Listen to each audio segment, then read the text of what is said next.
department.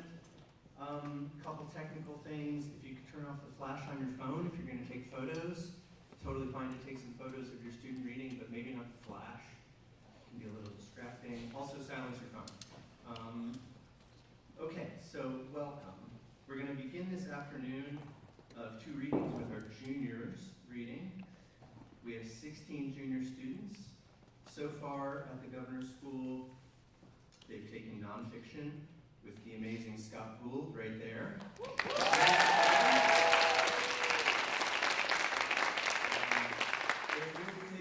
They're nearly finished taking a fiction course with me, and they will continue after the holiday break taking poetry with our incredible poetry teacher, Emily Chinquamane, right over there. And they're also taking a semester-long playwriting course with our writer-in-residence, Austin Wilson, who is somewhere in existence. Okay, so mainly what you'll hear tonight from our juniors is nonfiction. And that's because they haven't really gotten to fully revise fiction in my class yet, though there'll be a couple pieces that are finished. So you'll hear these pieces, but what you won't see is what they've been doing over the past 16 or so weeks, which is reading a ton, like in my class, 30 stories, the equivalent of maybe 3 books, by the time we finish the 9 weeks anyway, analyzing that reading, trying to figure out how nonfiction and fiction works. And I've seen them doing this in my own class now for 7 weeks, and I've given these students incredibly difficult stories. Stories that I would teach to college juniors and seniors, which I do teach to college juniors and seniors. They've struggled with it, engaged with it, and every time risen to the challenge of understanding it intellectually and emotionally. And because of this, I can see their own writing becoming fuller, realer, and more complete. I'm extremely proud of them all, and I hope you will feel the same way after this reading. So please sit back, enjoy. Our first reader is Tegan Edwards.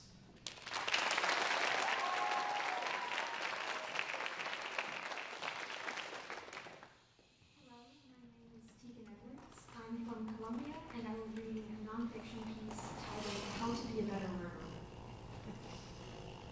I am prone to contemplate murder. I think it's the way I was raised. Many a time I've sat down with my grandparents and sisters and mom, sweet tea glass in hand, and watched murder mysteries from the comfort of my grandparents' couch or my mom's den. We've turned the lights off and settled onto soft cushions worn by years of use. Hot, cold, rain, sun, sleet, or hail, well, maybe not hail. We'd still gather there in some kind of communion and turn on Murdoch mysteries, or Miss Fisher's murder mysteries, or Miss Fisher's modern mysteries, or Miss Scotland the Duke, or Death in Paradise, or NCIS, or Father Brown, or Dr. Blake, or Blue Bloods, or Grantchester, or Endeavor. More recently, I began watching mysteries on my own. I curl up on my bed and watch or rewatch a mystery, maybe just listening to it as background noise. But I always make note of the trends I recognize from other works. I've noticed that murderers in TV shows can make some stupid mistakes sometimes. For instance, once in a while, the murderer will out themselves by employing their chimney as an accomplice in the wrong time of year. At least, that's a trend I've noticed in British television. It got me thinking, sitting there consuming sweet tea like air, that I've watched a decent number of murder mysteries in my life. What's keeping me from giving murderers my unwarranted 2 cents? Lesson 1. Hide it all. The weapon, the body, yourself. Never hide it in the bushes. The murder weapon, that is. Cops always look in the bushes. Nothing good ever happened in the bushes. If you're snarky, or a teenager, you're thinking about all the perfectly lovely things you can imagine happening in the bushes. And you're right. No, stop it. That isn't what we're here for. Get your mind out of that. Gutters are actually an underrated hiding location. For weapons, for bodies, for you. I've never seen a person get away with hiding in the gutter, but I've never seen one get caught doing that either. If you get away with it, shoot me an email. Speaking of shots, guns are traceable. If they have your bullet, then they'll be able to figure out your gun. If it's illegal, they'll figure out where you got it. If it's legal, they won't have to. Use knives. They'll figure out what the blade looks like, and then they'll have to match it to a knife. Keep the knife on you. If you hide it, then you'll have to worry about them finding you and them finding the knife. If it's on you, then you only have to worry about them finding you. True, if they find it on you, then they won't have to prove it's yours, but you shouldn't be getting found to begin with. This is murder. It's high risk, high reward. And finally, lesson 4, keep it simple. Complication breeds imprecision. Being decent at murder really isn't that complicated. If you've taken nothing else away from this essay, then take this. Do not draw attention to yourself. Do not make rash decisions. Do not fail to plan unless you plan to fail. Do not murder again unless you want to be a serial killer. Do not give away more information than you need to. Do not make it obvious that you are withholding information. Do not leave the murder weapon dirty. Do not give the weapon to the police. And please, for the love of all that is good and holy, do not burn evidence in the chimney in the middle of summer. Either wait until winter, or go into your kitchen, get a lighter, stand in your backyard, and burn the thing to ashes before you dump it behind your bushes.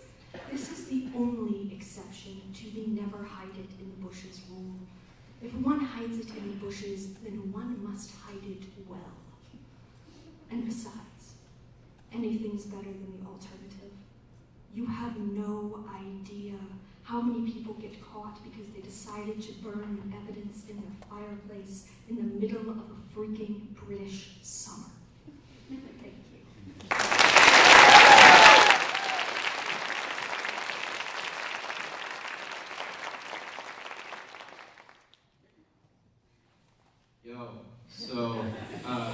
My name is Finn, and I'm wearing a wooden bow tie, and this piece is about my parents who are in the left corner over there. That's just some different white couple. I'm sorry, I got confused. So, Aaron versus Aaron, a war through the medium of comedy by me, obviously. So, in one.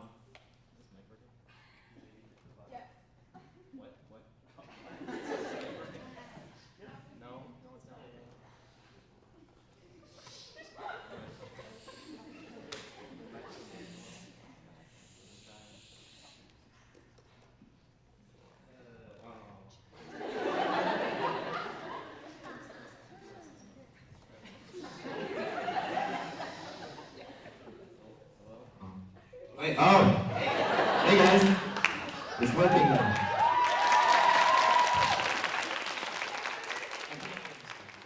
I'm just gonna hold it. So, Aaron versus... Is it working? Okay. Aaron versus Aaron, a war through the medium of comedy by me, obviously. So, in one corner, we have Aaron. This parent is a high school science teacher. And in the other corner, we have Aaron, the other parent, who is also a high school science teacher. And when they were married, they constantly argued. One of these arguments was whether or not we should move out to live on a hill and grow and sell watermelons. For those who don't know, watermelons, they grow on hills. So this led to a reasonable compromise, which left us on a normal house, but on a massive hill. When they divorced, my father moved out to an urban apartment, and my mother was left on a watermelonless hill. I was first introduced to comedy by my mom. My previous experience had been classmates making really shitty jokes in kindergarten. This was only the slightly more formal version of that. I was 9 years old, riding in the car home from the stay at my dad's, when my mom looked over at me and said, "Hey Finn, do you want to listen to a podcast?"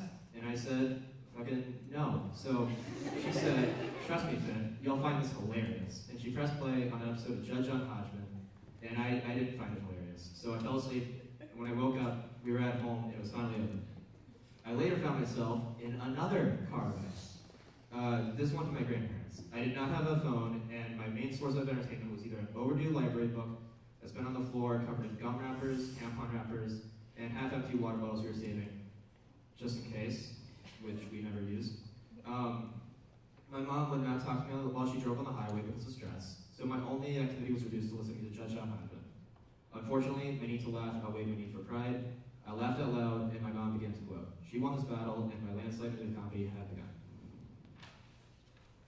I told my dad about my amazing Judge Alhambra experience, and he started to get jealous. I love that podcast, man. I really do. But unfortunately, I think I have something funnier than anything Aaron could give you.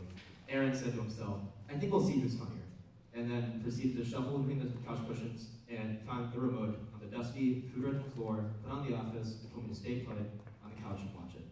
Exposed to The Office, I began to audibly laugh, cry, and judge the journeys of these characters. Anytime I walked away to go watch my cartoons or take a break, go outside and play with my friends, I was 9.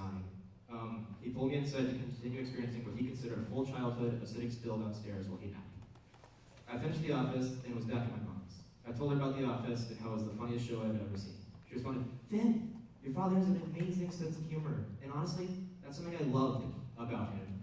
But I think I know a little more about comedy. Watch this.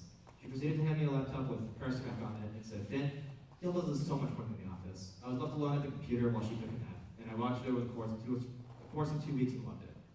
Went back to my dad's, and in the car, I told him about how Parks and Rec was the most funniest thing ever. I was 9, and he said, Aaron has amazing taste. I think I would know. She married me, huh? And then he waited for my laugh, which I faked, just like many of you are doing now. But this is true, pure comedy right here. He put in a shiny CD, and I was instantly taken from my dad's beat-up car with droopy ceilings and no air conditioning to a front row seat in San Francisco, watching, listening, and laughing with John Mulaney as he performed the top part. In my head, I was surrounded by happy people, and it was hilarious. A lot of my personal humor originated from that album, and my dad won this battle. Throughout the following year, I started pushing to live with my dad a lot more, once a week rather than once a month, and we would spend our days just driving and listening to John Mulaney together. Before I knew it, it was Christmas. I was about 11, and I received a new medium copy, written copy. I received a copy of Ali Broch's Hyperbole and a Half, and took 2 things away from it. I spelled fucking, and how funny words on a page can be. I once again went back to my dad's house and told him all about the book. Oh, Finn, Aaron's getting me books now. Wait until you see this.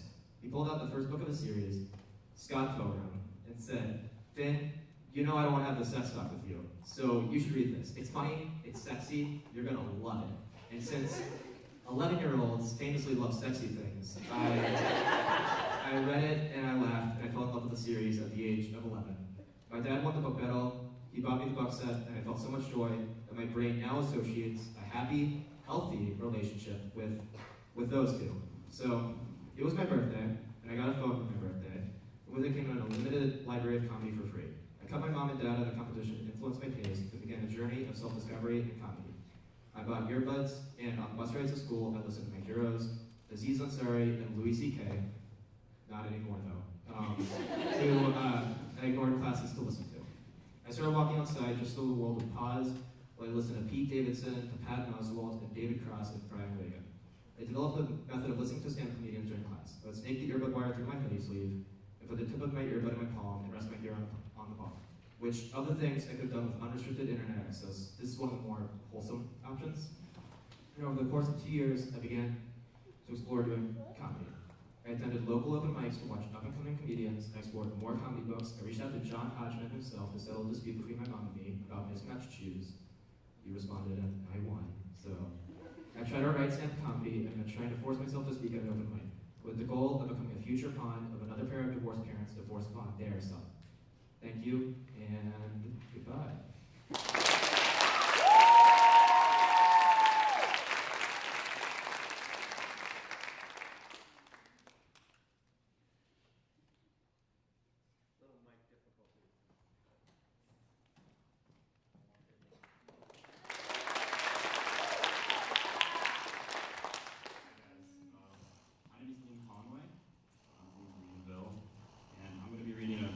Funny piece, a fiction piece titled Auction. Jess's uncle lived in a mobile home in a trailer park, though his home wasn't mobile anymore, and it looked more like a boxcar than a house. The walls were ridged like flimsy shingles, and the windows were covered with plywood. Weeds grew around the base of the trailer. Filthy cats lingered by the steps where the boy entered. A rancid smell washed over the boy when he opened the door. He looked into the trailer and considered turning back, but he had come to talk to his uncle. have a shotgun, his uncle called from within the trailer. Pieces of trash lay on the floor next to crooked chairs and a table that left dents in the tender wall. It's me, Jess. His uncle didn't respond. A few seconds passed as Jess stood patiently at the door. His uncle rolled through the hallway in his wheelchair and stopped a distance away from Jess. My nephew? That's me. I wanted to talk to you. His uncle turned his wheelchair around. Jess hadn't left the doorway. He was trying to air the trailer out, but the smell was still prominent. When was the last time you cleaned this place? This isn't clean. His uncle stopped at the kitchen counter and looked up at the cabinets. He started to reach for them. When was the last time you talked to Mom? Jess asked. She doesn't talk to me anymore. And have you reached out? Would you reach out to the government after they claimed your land? Do you need help with that? His uncle was halfway out of his wheelchair and ready to topple forward into the counter if he went any further. His uncle fell back into his wheelchair and waved his hand absentmindedly. Jess opened the cabinet. What do you want? The peanut butter. His uncle pulled a butter knife out of a drawer. And the bread, he said. No jam? I don't have any. Jess did as his uncle asked. I don't have anything. You have your shotgun. Those are hard to come by. I lied about that. His uncle sighed and started making a sandwich. And here I am. Everyone wants to help me now. Jess took a step back from his uncle and looked for a clear spot to sit down. He remained standing. Can we talk about what happened? How everything was stolen from me. His uncle's spit hit the mold on the bread. It wasn't that big of an ordeal, Jess said. There you go, his uncle said. You said you're here to talk to me, but instead you're trying to argue. I'm over what happened. There's nothing left to say. I wanted to hear what you had to say.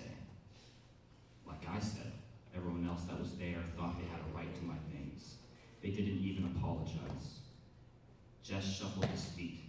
He didn't look at his uncle. I heard they thought you were going to die. His uncle cut into the bitter bread while spreading peanut butter. It gets to me, really. I'm living peacefully, and you're trying to disrupt that peace by stirring it in a pot. The heat is off, let it be. I'm trying to clean the pot, Jess said. I don't agree with my mom, but I want to know why you cut yourself off. You said you were over it, so why won't you talk to us? Because I don't want to associate myself with thieves. You wouldn't either. The difference is that I don't think family deserves special treatment. You're normal people, just like the rest, just like strangers.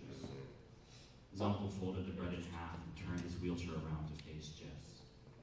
I don't want to argue with you, but I also don't want to be friendly with you. You should leave. If I could take back what my mom did, I would. You can go, his uncle said. He turned his wheelchair away and just remembered when his uncle had first gotten out of the hospital. He had the same look on him as he did now. His family auctioned everything off, and Jess had been there, unsure of whether he should intervene or let it be. When his uncle came home, everything was empty aside from his sister, who ordered the last of his things to be moved out. She stood frozen, knowing she'd been caught. Those things were mine, she had told her brother, then her son, Jess. When she told him this, he didn't know what to say, other than that he wished to see his uncle. He was there now, receiving the same treatment the rest of his family had. His uncle started moving, and soon enough, Jess couldn't see him. He could only smell the residue of his uncle's cologne.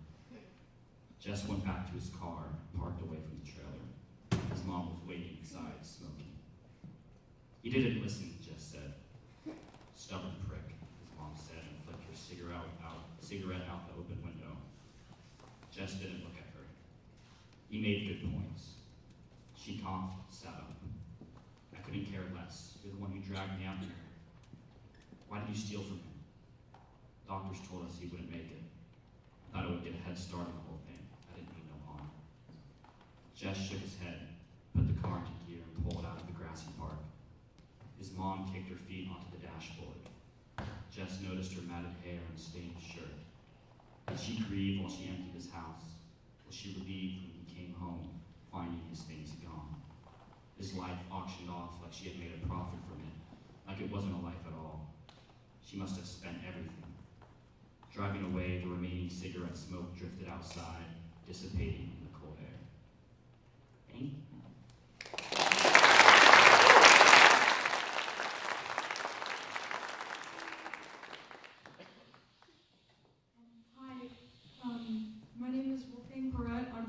Galston, and I'm going to be reading a nonfiction essay titled 3 Moments in My Childhood Guest Bedroom. Can y'all hear me okay?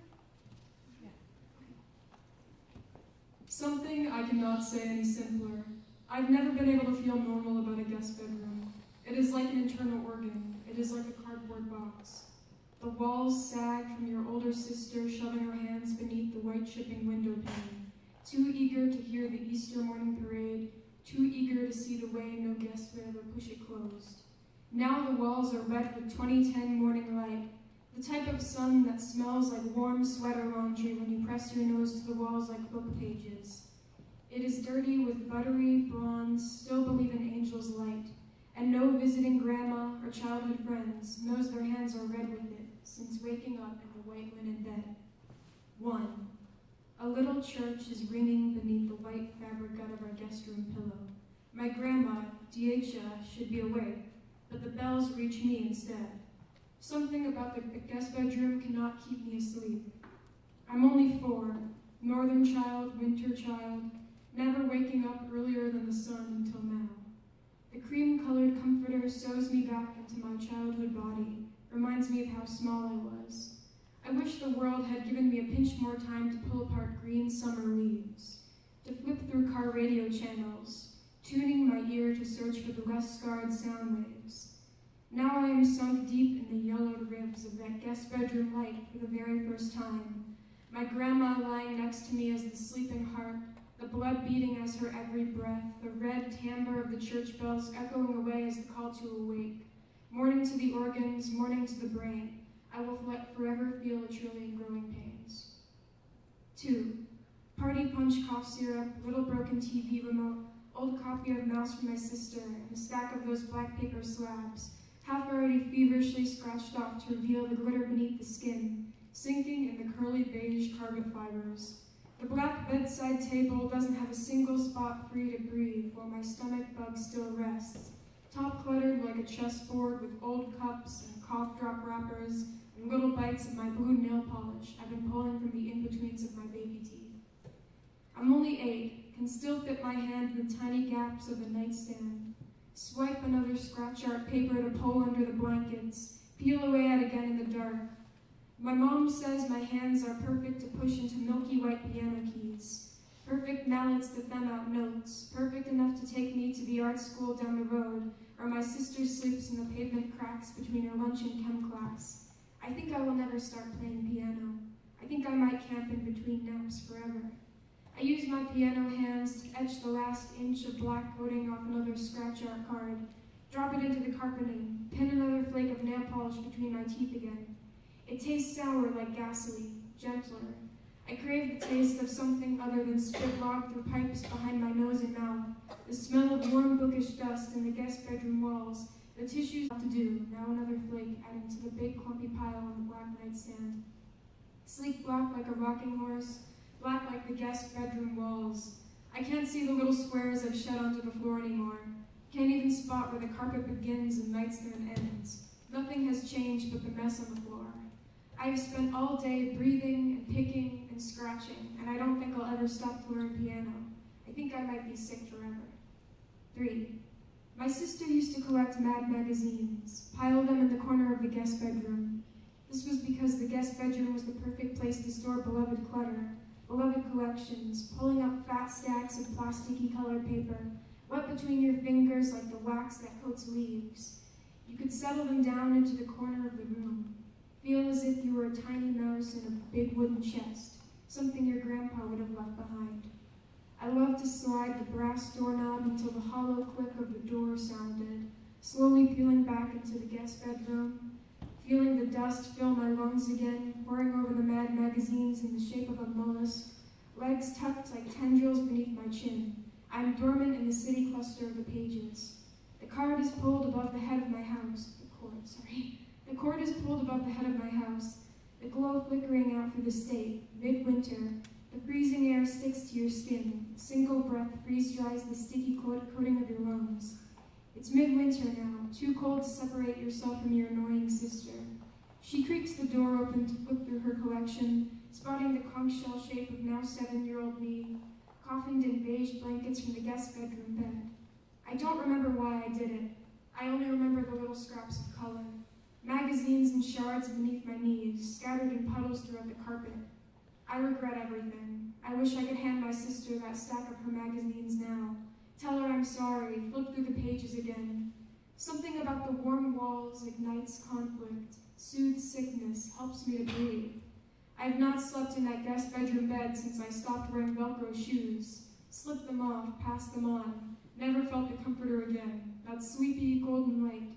The guest bedroom is gone. Some other child is sleeping with the windows closed. The dust of the walls painted over, the carpet peeled off in strips. The guest bedroom is gone, but I will always be waking, always be sick, always be sorry. Thank you.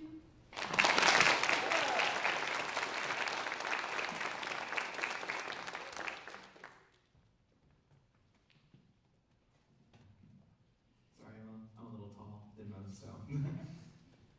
Hello, my name is Corbin Irons. I'm from Greenwood. I'll be reading a nonfiction piece titled To August, an Apology.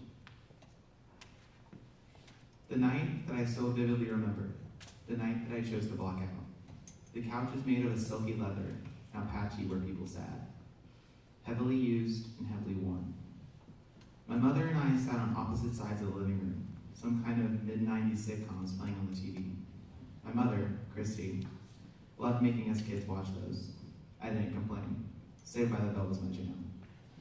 August, my little brother, was cradled in his aide, Sam's, arms. She sat, rocking him back and forth. I remember his frail body that was neglected for so long in Ukraine, finally being treated the way that it should. I remember he was wearing blue that day, his favorite color. Or so I hypothesized. Kind of hard to get an answer with someone that can't speak.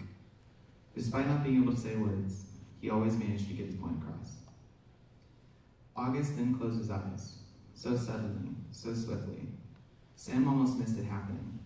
Of course, this wouldn't be out of the ordinary. August loved to take naps.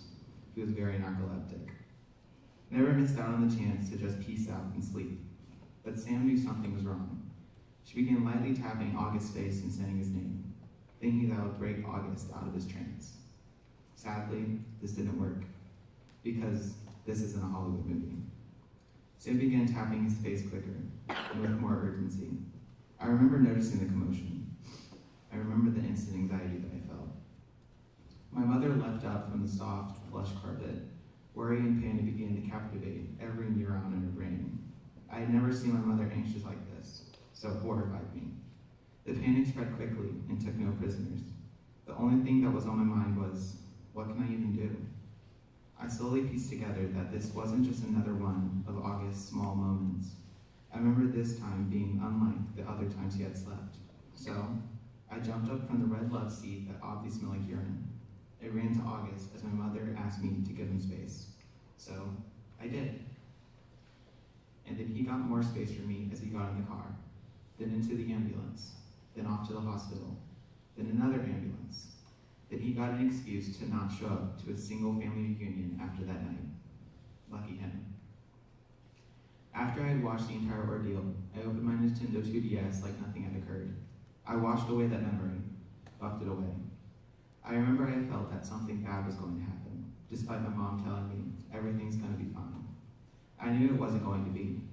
I had always been told to trust my gut, but I knew she was lying, as any good mother would in the situation. I went to bed with television static in my head. I woke up at 3 in the morning, sharp. My father told me about the news. I was hoping for good news, but it didn't come. My poor father had to listen to me scream and thrash in my bed. He probably thought that I needed an exorcism. I still feel bad for him, for what he had to listen to that night. Pure agony and grief rocketing out of my vocal cords, muffled by a pillow that barely suppressed my sadness. The next morning was quiet.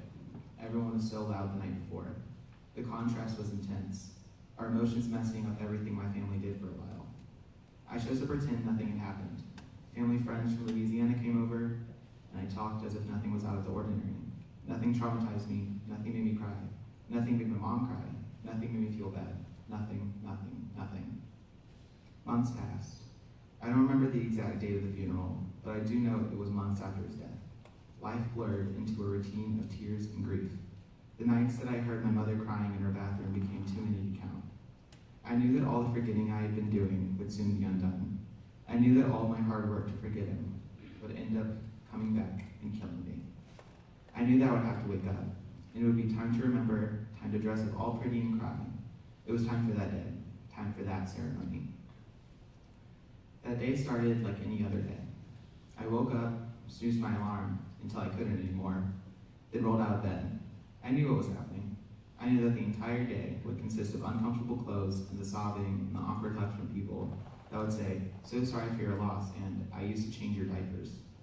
I knew that the memories of what happened would start flooding back once the memory began, once the ceremony began. I took a seat next to my best out-of-state friend. He had already begun crying. "Why are you crying? He wasn't even your brother," I asked extremely naively. "'Cause it's fucking sad. Why aren't you crying instead?" He had a great point. Why wasn't I crying? I'm over it now. It's been months since he's passed. My poker face would soon fade. I wasn't over it.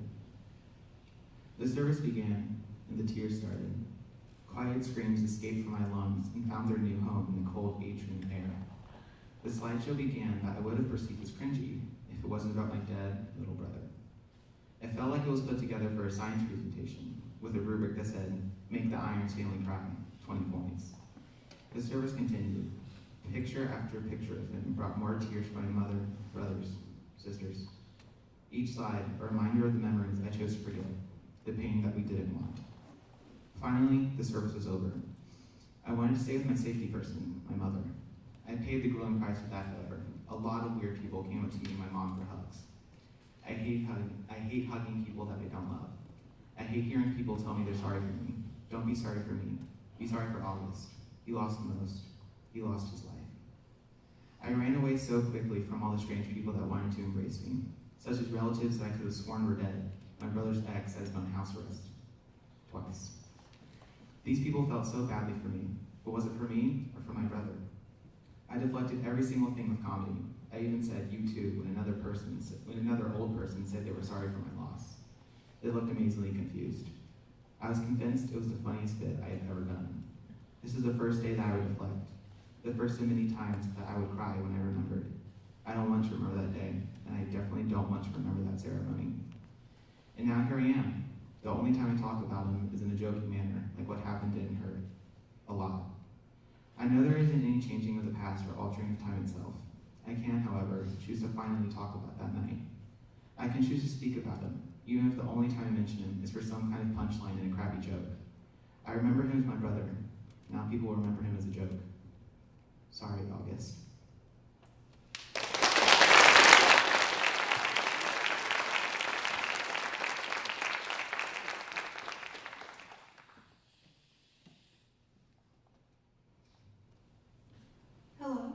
Hello, my name is Nicole Velasquez. I am from Clemson, and I will be reading a nonfic essay titled "The Fifth Chamber." My great-great-grandmother died of a broken heart asleep in her bed. There was an absence of a warm body to wrap her arms around and pull close to her chest. No snores or an accidental kick in the night to briefly wake her. She took her last cycle of breaths next to the shallow dent her husband's ill-fitted head left in the pillow the last time he slept. Her heart stopped beating during the night. I doubt CPR or a defibrillator would have brought her back, even if her husband tore himself away from death's mystery and appeared swearing the Hippocratic Oath while making a bilateral decision in the fifth intercostal space, cutting all the way through her sternum, placing one hand underneath the heart and the other above, squeezing at 100 beats per minute, murmuring apologies for the blood soaking down into the mattress. He loved a woman whose heartbeat was reserved for him alone. She loved a man who knelt down to her left and held the delicate chambers and channels of her heart in his safe hands. 5 generations later, my feet pound the hardwood floors as I run to my mother's bedroom. I find her sitting on the very edge of the queen-size bed, rocking back and forth, the pain making her hunch over herself. The room is cool and pitch dark, save for the slivers of light filtering between the closed blinds. She yells for me between her drawn-out, sporadic breaths. She whispers, "Hit my back," and I move to sit behind her with my legs crossed. I scrunch my hands into tiny fists and use the side of them to beat my mother's back. I attack with double-edged accuracy. My arms start to burn and my hands sweat, but I only stop when she tells me to. Strangely, I didn't want to. The repetitive action makes me feel strong, useful. Day after day, I beat her back until finally the surgeons open up her heart. A steady hand inserts a plastic tube through an artery in her leg. The dye in her veins light up on the monitors. A balloon inflates in her artery to open the blockage. A stent, the object to open her heart, is left behind forever when the balloon is deflated and removed. The open heart surgery happens 5 times, planting a total of 11 stents. Despite all this, her chest still spreads with pain. The tedious tasks of everyday life, like laundry, cause her to wince and place a nitroglycerin pill under her tongue. The walk to the on-site laundromat is short, but she limps when we reach the door. While we wait for the laundry to finish its rinse cycle, she leans on my arm, and I grasp her hand because her legs are weak tonight. I thought I was fine. My heart never skipped a beat, except when I looked in the eyes of a boy I liked, or hid under blankets during a thunderstorm. My heart was whole when my brother and I talked and made jokes together, or when a little child walked past me and said hi.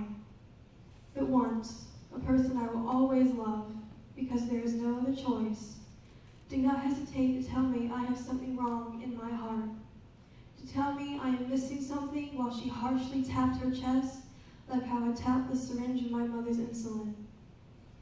It was a small mercy that these unsparing words injured me at night, so I could lay in bed, flat on my back, unmoving because I am sure I would have been unable to fight through the day. Maybe I do deserve the words that pierced my pericardium, all the hate and the envy and the sadness seeping out and pulling in the cavity of my chest.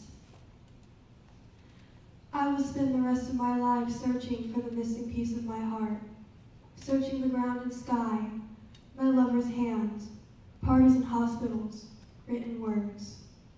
If my heart breaks because I turn out no better than who I was before, then give me a new one. Cut me from my hidden Adam's apple to my navel, and crack my sternum in 2 jagged halves.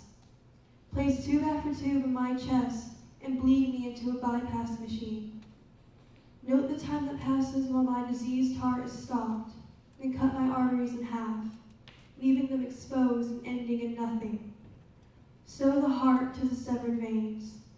Please, do not let me die in a cold sweat alone next to a shallow den and a pillow.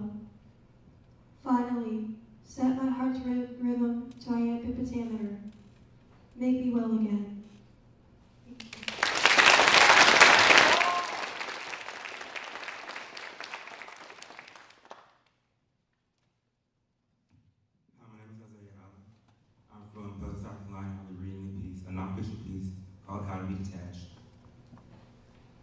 When I was younger, my family would criticize me a lot for being sensitive. Anytime I showed any emotion, they'd be quick to belittle me. I wanted to show them that I was tougher than they thought, and I did. Doing so came with a cost. I detached myself from anyone around me. If you're willing to risk it, I'll tell you I do the same. Here's how. Wear a mask so no one can see you cry. Upset people first before they can do it to you. It's good to know how to do this without trying. Blame the people who have always been there for you. Be nonchalant about everything. That's the guy to becoming detached. Is it worth it? Of course. More tips. Neglect everyone that cares about you. They'll think you're miserable, but in fact you're just cold-hearted. Speaking ill of everything may also help. I'm an expert at it. I have a cousin that can attest that. I love telling people to get hit by a bus. I was insured for a good cry. You must get skilled in this. Is that a lot to do? It's not a lot for me. I have a thing for upsetting people. My dad, grandma, family, and friends. I don't do this on purpose, but sometimes people with big egos don't like it. I don't want to think about myself. Although they do it too. My dad has the biggest ego. He reminds me constantly that he's an adult and doesn't have to answer to any of my questions, even though they're about things that have affected me.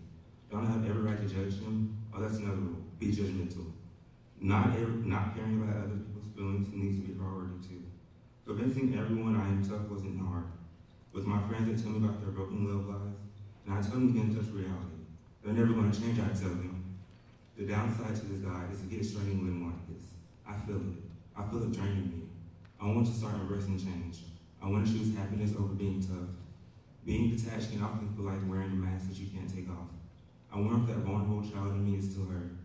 All the times I was told, boys don't act like that, or are you a girl or a boy? They affected me more than I realized. I blame my mom for the way people treated me growing up. I felt like she never defended me, but I should have blamed the people who treated me unfairly. Being detached may require you to not show feelings around others, but when you're alone, they still hurt. They tire you. I think it's time for a change. Have connect, let people love you, choose happiness, understand people will always criticize you, love the ones that want to love you, and love yourself.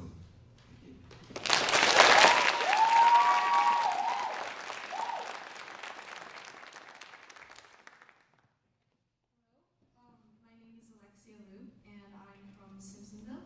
Today I'll be reading an excerpt from my nonfiction essay titled Lessons from Class Aves. They are aludus, Latin for winged, cantores, singers, de caeli, of the sky, winged singers of the sky. Not angels, but feathered animals, neither mammal nor reptile.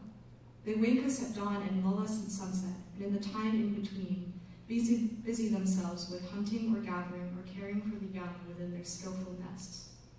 We often forget what they are and what an anatomy about everything about them is, and hear them only as small crackles in the radio silence of nature.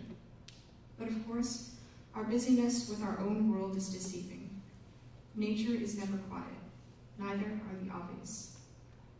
The aves are birds.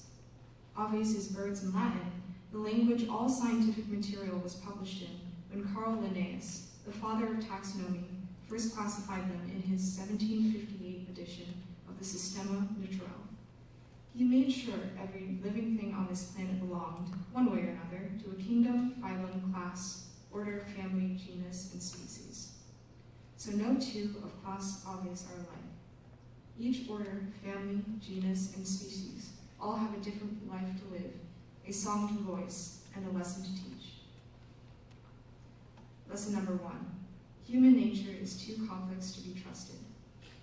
Order, passive forms, the songbirds. It was the spring of 2013. I had just moved from the bustling metropolis of Vancouver, Canada, to the middle of nowhere, nameless town of Oneonta, New York. I immediately took to the nature around me, becoming the kid who fished, catch and release, who snatched up snakes with their bare hands, who splashed around in creeks looking for frogs and salamanders. Those times in the Catskills are still some of the best days of my life. I spent almost every waking hour outside, out there. Creek, woods, or my backyard. Nothing but me and the breathing of the land. One day, after a walk with my parents, I received a gift from our new landlord, Roger.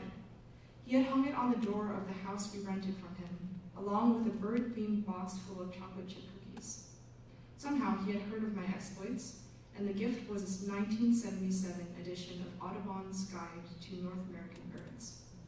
Upon receiving it, birdwatching became the primary activity on my list of unruly endeavors. I read that book obsessively, identified birds in public, embarrassingly, I must admit, sometimes out loud, and took it everywhere. I even hatched a plan to capture some of the birds in my backyard, birds I'd identified from my book, northern cardinals, American robins, and the black-capped chickadees. I dumped piles of bird seed on the grass, crouching excitedly nearby with a net in my hand. However, they never once came close to the seeds I laid out for them. I was disappointed for all the years that I did this. They stayed forever out of reach, watching from the trees. For what Roger had started, I loved him. He had won over my childish heart and was a friend. Roger often told my parents that he didn't plan on selling the house anytime soon, and that he would always be renting it out. So our arrangement was perfect. Or so I thought until I began to grow up. I began hearing the complaints my parents had about the house, and about him. I began to notice how he never fixed what he said he would fix, and how many things there were to repair in that house. The basement would often flood from cracks in the unfinished walls, and whenever that happened, my parents would have to spend the night bailing water. And after every flood, Roger never followed through with the promises he made to my parents to fix it.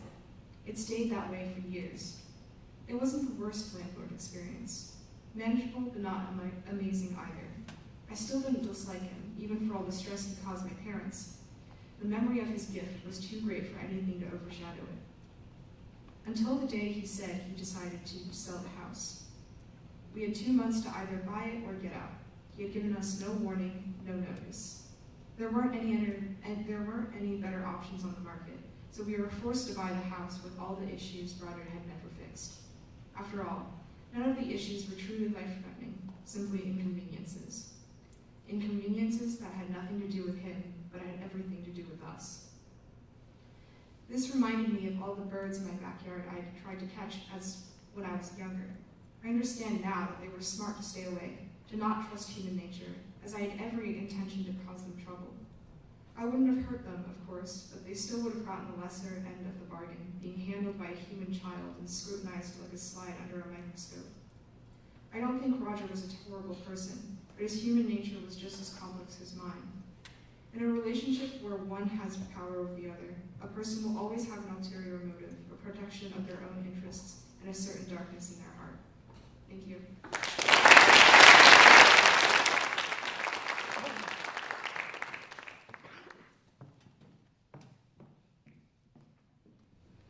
Hi, my name is Anna Grace. I'm from Anderson, and I'm going to read about half of a nonfiction essay called The Batsman. The first time I saw a bat was in the daytime. It was early August, the clouds a dull light gray, hiding the sun enough to dim the light but still give you a heavy headache. I settled in a plastic kiddie chair in a little church classroom, staring at the trees until my aunt was done packing the car. The world was unbelievably still. I sighed loudly. Maybe if I was loud enough, she'd hear me from her car and know it was time to leave. Instead, my sigh seemed to rattle the trees, and blackbirds flew out from the underbrush. I craned my neck, pressing my forehead against the glass to get a better look. The more I watched, I realized they weren't birds at all. It was a cloud of bats, flitting in and out of the dark spaces between branches. They flew in opposing directions around the trees like twin whirlwinds. The bats followed each other blindly, only breaking apart when a bird squawked from the trees. Lost, spreading apart in every direction, they ran into each other and repelled like magnets. I recognized their confused path, but I stomped the feeling away and left the room. The first day of middle school, I walked into the wrong room. I was fresh meat, 11 years old, and lost the cell. I paced the halls, wandering around the school. When I couldn't find seeing the room number pasted on my schedule, I assumed someone made a typo. I shrugged and aimlessly walked into the most inviting doorway. I surveyed the cheesy posters on the walls. You miss 100% of the shots you don't take. Earth without art is just eh. Math problems hung on the white brick and mortar. This definitely wasn't my theater class. I froze. My stomach knotted. I looked down, clenching and unclenching my fists, too discouraged to turn and leave. Before tears could blur my vision, I saw pale pink tights tucked into light gray Nike tennis shoes. The legs came closer, bouncing and shifting weight, never ceasing movement. I looked up and she was smiling like there was nothing to be afraid of. When she smiled, her cheeks pushed her eyes into her eyebrows, smushing her features like a marshmallow. Her curly hair was pulled back in a low ponytail. She bounced on her toes and her curls cinched like a slinky. I didn't realize she was talking to me until she tugged on my index finger, pulling me toward the doorway. I would have followed her anyway. We weaved between a swarm of students. She asked where I was supposed to be. I fumbled around for my schedule. When I pulled the paper out of my pocket, I tried to flatten the crinkles before she saw them, but she snatched the schedule from me. She squinted to see the small font before looking back up. That smile again. The knot in my stomach loosened. I smiled back at her. When she turned to leave, I cleared my throat. "What's your name?" I asked. "I'm Emmy." Bats are nocturnal creatures. At night, their eyesight is strong so they can forage for food. During the day, they follow each other blindly, although they are not blind. I stay up late at night, past the hazy dusk of nightfall, try to spot a single-file line of bats flying past my house. I wait, but always end up falling asleep in the porch chairs. For 2 years, I followed Indy like a lost puppy. She sat beside me in the classes we shared. We split projects, and she promised she'd teach me how to improve my pirouettes after school. We never did, but it didn't matter to me. One day, Emmy didn't come to school. I mourned her absence, sitting in my English teacher's class for lunch instead of talking to anyone new. I waited for 2 weeks. She returned on a Tuesday. The first thing I saw was her wrapped knee. Emmy was crying, holding the sides of the wrap as she limped into class. She sat down. I hugged her and I asked what happened, but she said she didn't know. Her family couldn't afford an unnecessary doctor's visit, but she was in too much pain to come to school. The nurse sent her home early, and her mom took her to the doctor the next day. Emmy was gone for 2 months recovering from knee surgery. They found the ligament tear too late for a speedy recovery. I stopped thinking about her as much when she was home. My parents were starting to realize I didn't talk about boys as much.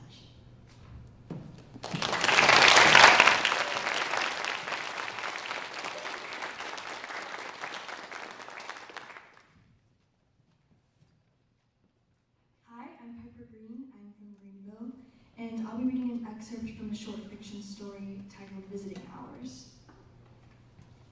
You haven't visited me in a while, she says, sitting down next to me. It feels like an accusation.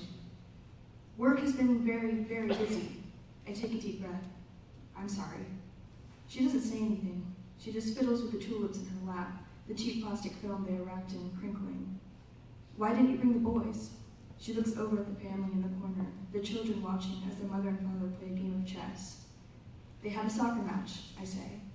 It's visiting hours. Wow, that's great. Does Will still want to be a soccer player when he grows up? She says, chuckling a little at the recollection of our youngest son. Oh, I say, thinking of how to phrase my next sentence, if I can somehow make it seem like she had been there all along. No, he's moved on from that now. He wants to be an astronaut for NASA. Oh, she says. She sets the tulips beside her on the couch and folds her hands in her lap, looking up at me. I look at her arms and hands, bird-like in their slimness, and shakier than I remember. The same hands that packed their lunches, the same perpetually manicured nails that drove them to school. How's the house? Good. Clean. The boys help. She nods silently. Bobby started reading and has learned multiplication. Isn't that great? That's wonderful, she says quietly. She begins to pick at the seams on the side of her hospital gown. Hate that I'm missing that. Her eyes look distant, as though she's gazing at something far away in the distance. She got that look sometimes, even before the boys, on a date, at the dinner table, watching TV. I wonder where she goes in these moments. I wonder what she sees. I wonder how to get her back. I'm missing everything, she says quietly. Are the boys mad at me? Mad? No, they miss you, always asking when you'll be back from the doctors. I try to make this seem funny, sweet. She doesn't smile. Well, I'm mad. What? At my family, I mean. At myself, I mean. You can't be, you're unwell. She looks at me now, her face humorless and numb. Yes, everyone tells me how unwell I am. I just meant, you're getting better. I reach for her hand, putting mine on top of hers. Her skin is cold. She grabs my hand and squeezes it 3 times, like she would before we were married. Richard, she starts, then shakes her head and sighs. She begins again. I don't think I'm getting better. I don't think I ever will. It feels like I'm stuck here and that I'll be here forever. She frowns at me, her face scowling in concern and frustration I can't tell. She reaches out with her other hand and starts to pick at the tulips. I think of our trip to California before the boys were born. I think of the drive back across the country, taking turns driving while the others slept or worked, the radio perpetually recycling the same tunes over and over. She sang along every time. I think of how after the kids had been put to bed, we would sit on the couch and she would put her feet in my lap and read me the newspaper. How her toenails and fingernails were always the same color, though how she found the time to paint them, I don't know. She was always mysteriously put together like that. How she liked to hum songs in bed in the morning because it made me happy. I wish I knew how been here forever, don't say that. She looks at me a long, silent moment before gazing off in the distance again. We sit on the couch, slumped with the weight of what could happen, what might happen, what may not happen. Thank you.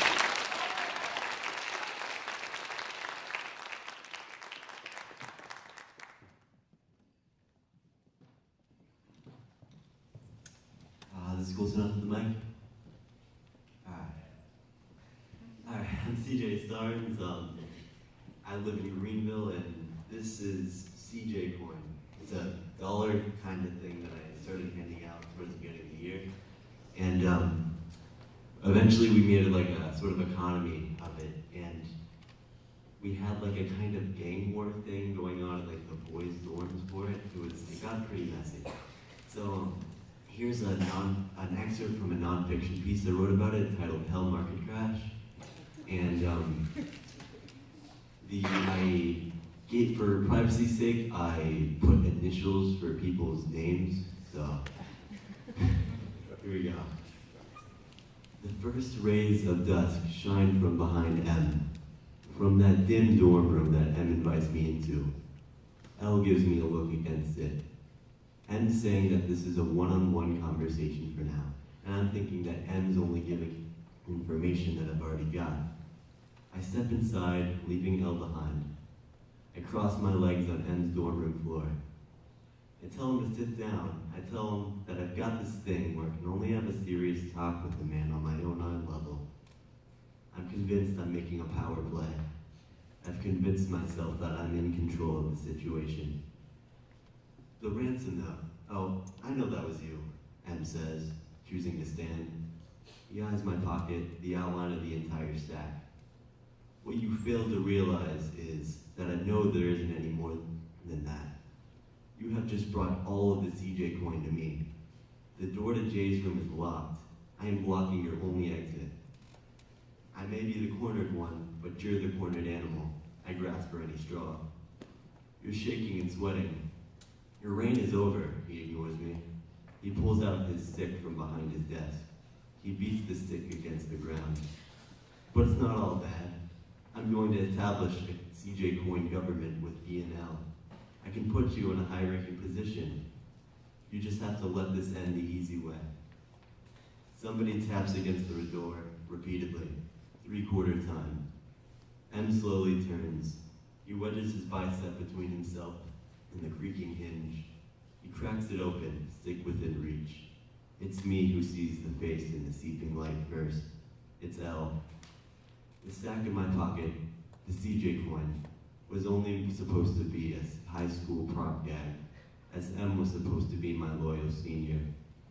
Mint green with scarlet Mandarin lettering, the label of $10,000, and a regal-looking Chinese stranger. Upon later research, the Jade Emperor, monarch of Padman Taoism.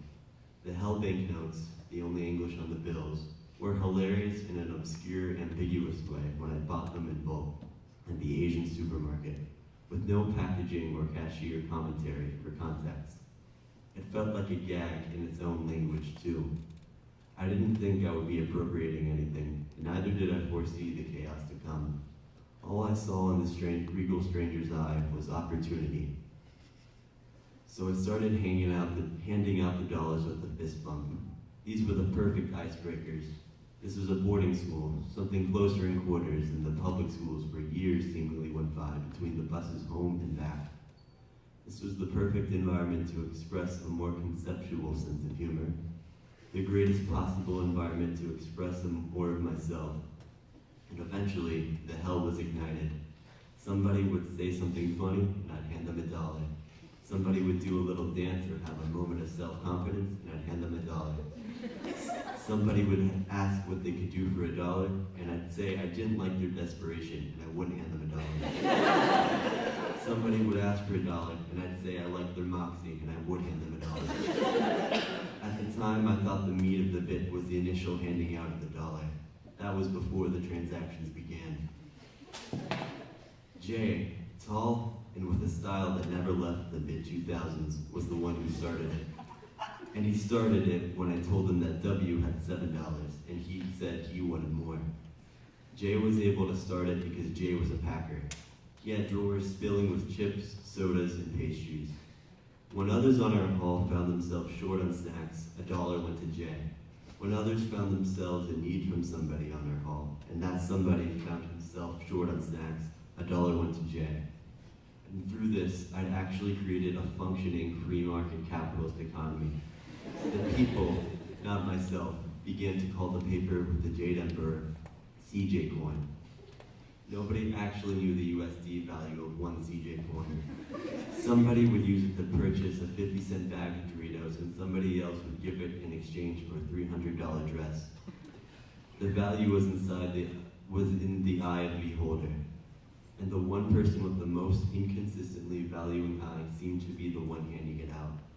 I occasionally found hints of resentment in my people's tones, but they had, for the most part, come to an agreement that a fickle king would make the best king. Challenging my unpredictable sovereignty would drain the paper of its value. They would just have to watch the greed around me. And it's not that I was a particularly just king, I was only apathetic. You could say that the finite lifespan of CJ coin was in thanks to my own apathy. One afternoon, as I was talking with Jay in the dorm hall lobby, I was approached by E, who offered me a lecture on inflation in exchange for one CJ coin. She had proposed that in order to keep the currency alive, I count every dollar that I've handed out and then try to keep an equal amount in rotation to the students at school. I declined for a few reasons. One was that counting would be impossible. I'd handed them out too blindly in the first few days. The second reason was apathy, and that apathy was rooted in arrogance. I wanted to watch from the sidelines. Good things were finally happening. It's not fun to think about when good things stop happening. Thank you.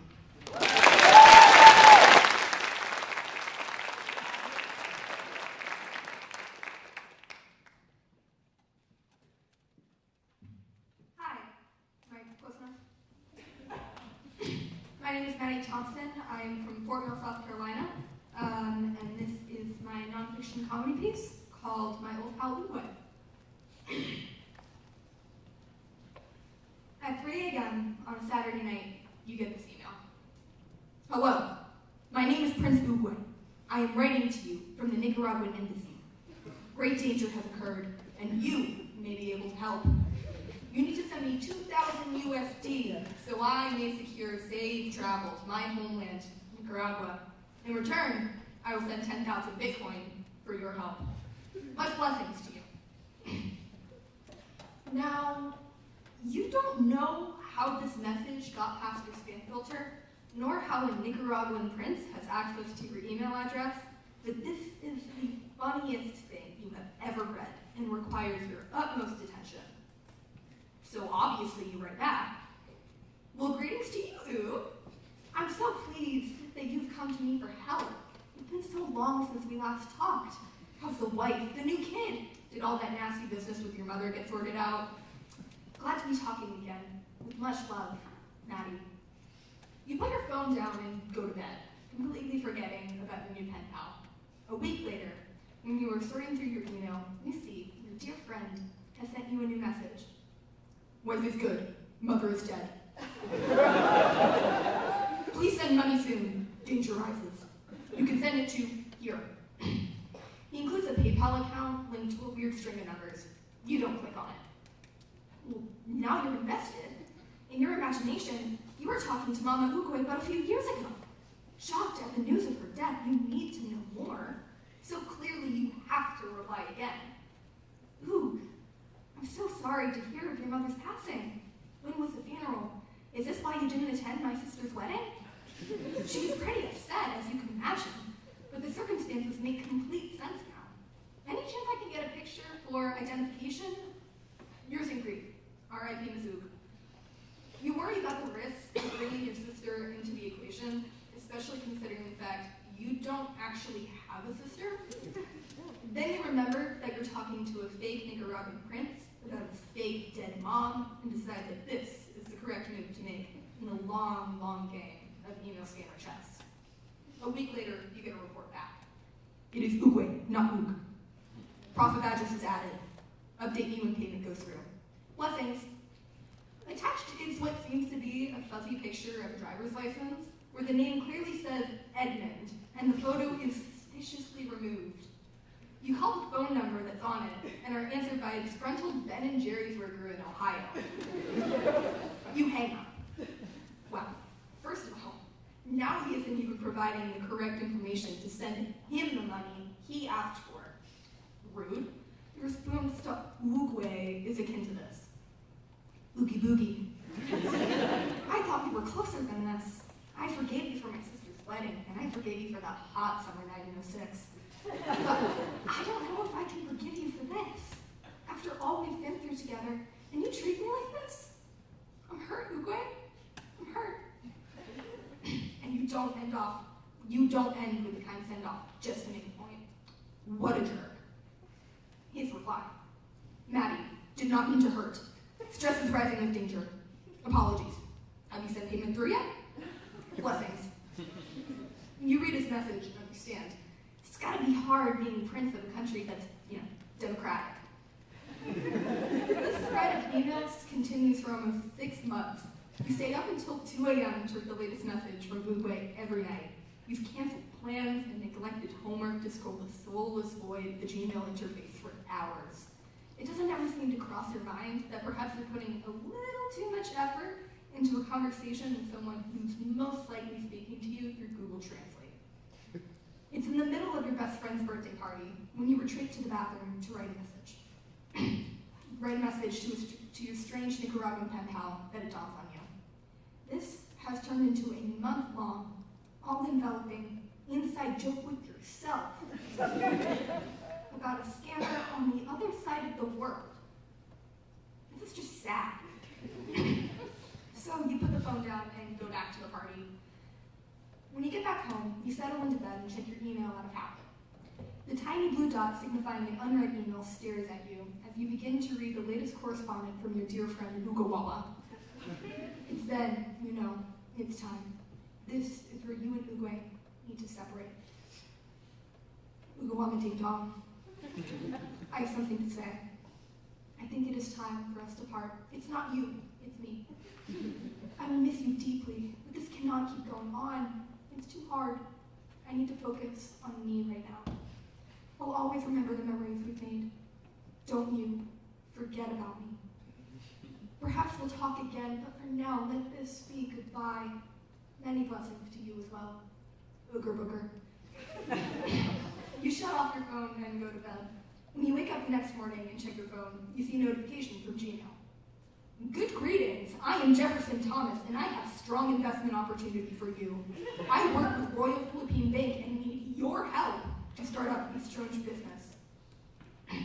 You begin to write a reply.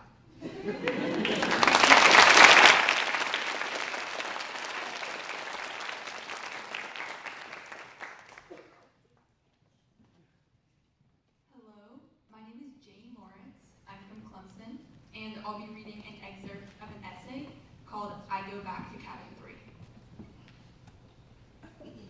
All the girls in my cabin had names ending in E's. Lily, Gabby, Avery, Ruby. Probably you have never made it to this part of the woods, but maybe you went so far as to make a day of it in the cheesy drag in the mountains. Maybe it was June and you stumbled into the summer camp of the town. If you walked those lengthy gravel paths and peered through the mosquito-screen windows, you would have seen us. And if you looked closely, you would have seen how unfitting our delightful suffixes were.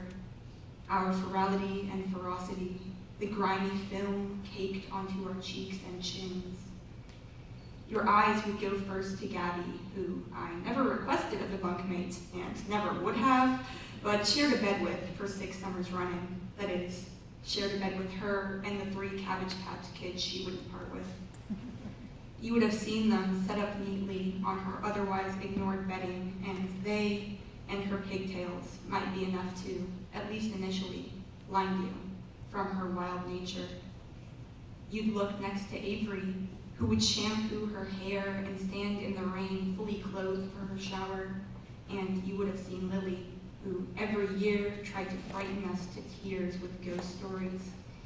and you would have seen Ruby. You'd see us fail to get along, only bonding when Gabby lost at one of the games our budding screenager brains composed to pass the afternoons, rafter ball or broom fight. You'd have seen Gabby writhe and curse at her defeat and tell us we were all horrible friends and were going to jail. If you kept on gazing, you'd first have to squint from the brightness, but then you would have seen camp cliches come true and loved them still.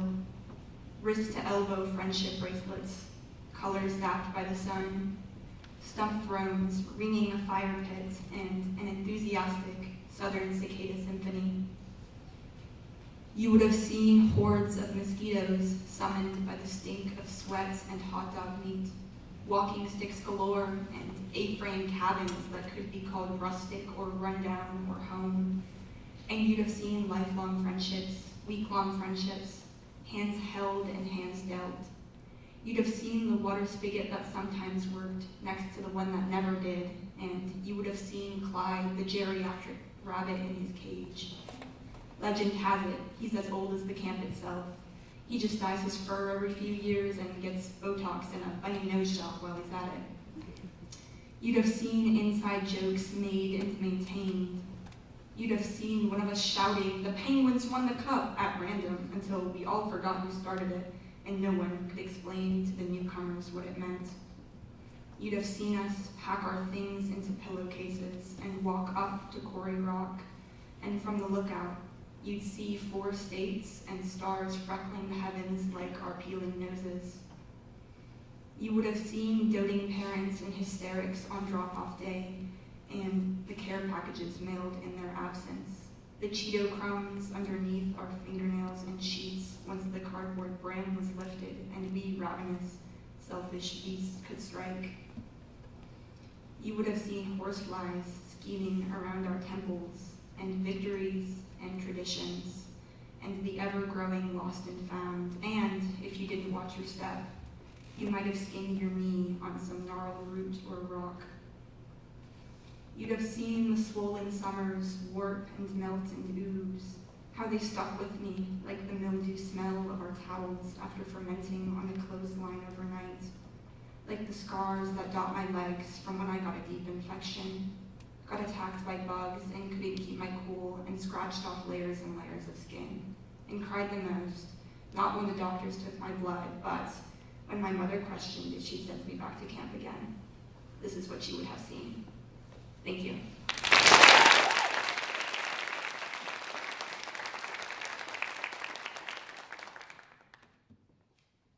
Hi guys, my name is Nora Byers, and I'll be reading a nonfiction piece called Honeysuckle Lips about my hometown in Easley. You begin to hate honeysuckle. You hate the click of the stem pinched between your cracked, dirt-stained fingernails. You hate the way the nectar drips down onto your lips when you slip the style away from the petals. That's not all you hate. You hate the way your mother says your first name, then your last.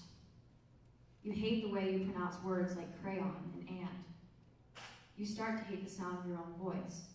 Even more though, you hate suppressing it. You, along with every other breasted, ponytailed individual in your area, have never been allowed to use the public restroom in the gas station at the end of the road. You all know your neighbors like little girls, and you all know they didn't make it past 9th grade. Here, fields always need tending, and horses always need beating. You grew up next to the Confederate flag. By the time you were 5, you could draw it from memory, and this was, in fact, encouraged in school. Your mom tells you it's wrong, then you are resentful because, after all, this is your neighborhood.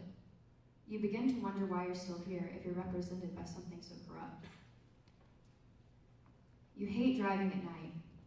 You hate seeing shed lights on at 2 a.m., rusted Chevrolets guarding the doors. You don't mind the near constant sound of gunshots. In fact, you're indifferent.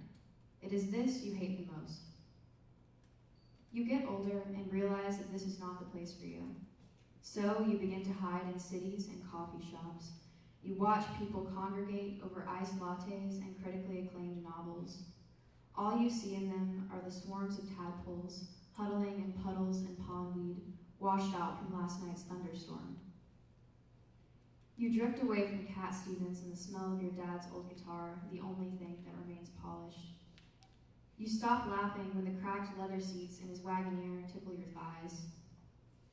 You stop climbing that tree in your backyard where you used to perform Simon and Garfunkel to the birds. You don't remember when you stopped catching lightning bugs. You don't remember the last time you went to a tackle shop with your grandfather. You do, however, remember the smell of the melted plastic worms decorating the shelves. You remember the night crawlers on sale next to the register. You remember clutching a styrofoam bucket of minnows, your hands greasy and still coated in a thick layer of baby fat. You grow up, you leave. You leave the gas station, the tackle shop, the Wagoneer. You tell yourself you don't miss picking persimmons.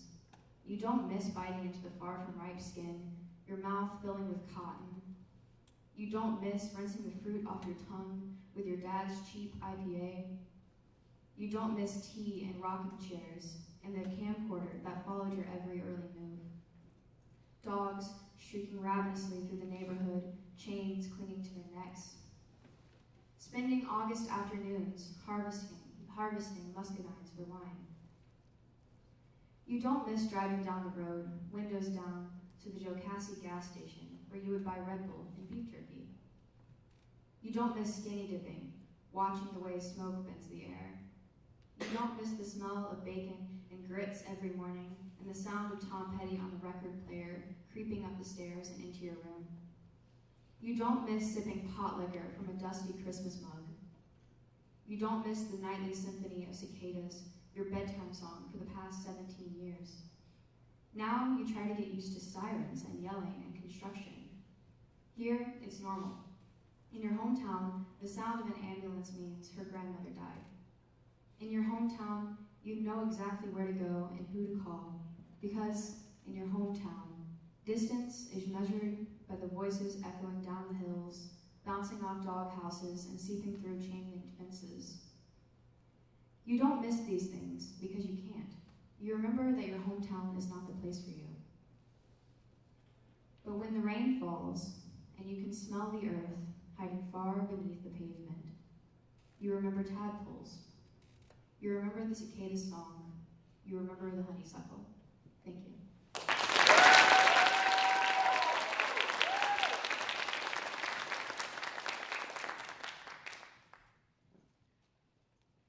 Hi, my name is Liv Waller. I'm from Greenville, and I will be reading a nonfiction piece called Full Moon. My grandfather is a werewolf. Once a month, the full moon rises. Its light, no matter how shrouded by the weather, finds its way through my grandfather's window. It floods the corners of his bedroom, dissolving every notion of shadow. For a moment, as the ghoulish light shifts onto him, my grandfather, his closed eyes watching the ceiling, appears almost saint-like. His eyes open on cue when the planet is in position, the white dish of the moon casting its reflection directly onto his soul. With what consciousness he has left, he rises quietly from his bed and exits the bedroom, shutting the door softly so as not to wake my grandmother. He descends the stairs of his brick house and steps onto the front porch. This is where his transformation begins. First comes the fur. It grows thick and coarse and dark from his cheeks and the back of his neck. From there it spreads, obscuring every inch of bare skin, infecting him like a lichen or a disease. Next, his fingernails and toenails curl into long gray claws. The palms of his hands and the soles of his feet toughen and blacken. His ears narrow into points, and his teeth sharpen, and his lips snarl. His pupils swallow his irises, his eyes becoming those of an animal. Finally, his back arches, and his pajamas rip, and his limbs gnarl and contort. He stands on all fours. His gaze flits momentarily to his bedroom window, where my grandmother continues to sleep, then fixes on the moon. At this, he throws his head back, opens his mouth, and howls. For the rest of the night, he wanders. He kills a rabbit or an armadillo or perhaps a nutria. Werewolves must hunt to survive. He stalks around the Texas suburb in tattered night clothes, his coat gleaming where the moonlight finds it. He squints his werewolf eyes, and in the moments when his humanity fights to the surface, he wishes he had brought his eyeglasses. He finds a high place and howls a second time, and then a third. His message is a simple one. When the sun rises and sends the moon to bed, my grandfather slinks back home. Before climbing back into bed himself, he sinks to his hands and knees and picks clumps of fur from the carpet. He sleeps for a very long time, leaving enough musky grime on the sheets that he knows they must be stripped the moment he rises. When my grandfather shares his secret with me, something clicks. I can't help but feel as if it all makes sense. If anyone were to be a werewolf, it would be him. I have questions. How common is it? Does he have any werewolf friends? Is one born a werewolf, or is it learned? Is it hereditary? When we leave Texas and my grandfather, these questions have not been answered. The flat suburbs are replaced by blue mountains, a habitat which is not, I decide, ideal for werewolves. Werewolves prefer newly paved roads and yellow lawns and street lamps, things which remind them, beneath the fur and claws, that they will be human again in the morning. The mountains, too, become a thing of the past as we relocate further south. It is here that I begin to contemplate change, something about transforming and revealing, something about the things we would prefer to keep hidden, building up like ingrown hairs beneath our clean, bare skin. Something about the things we inherit, none of them by choice. It is here that I watch the moon come to term each month with a wary eye, inspecting each strand of hair I pull from my clothes. And it is here, as the light of the moon and the flickering street lamp mingle on my face at night, that I say a silent word to my grandfather. Something along the lines of, "There is no cure, is there?" Thank you.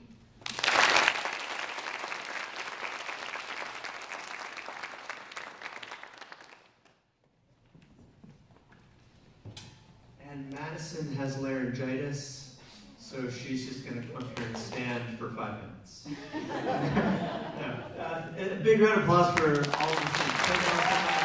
And Madison, you're here thank you all. We have readings, senior readings at 6 o'clock tonight. Please come out for that if you happen to be staying around. Otherwise, have a good afternoon and thank you for coming.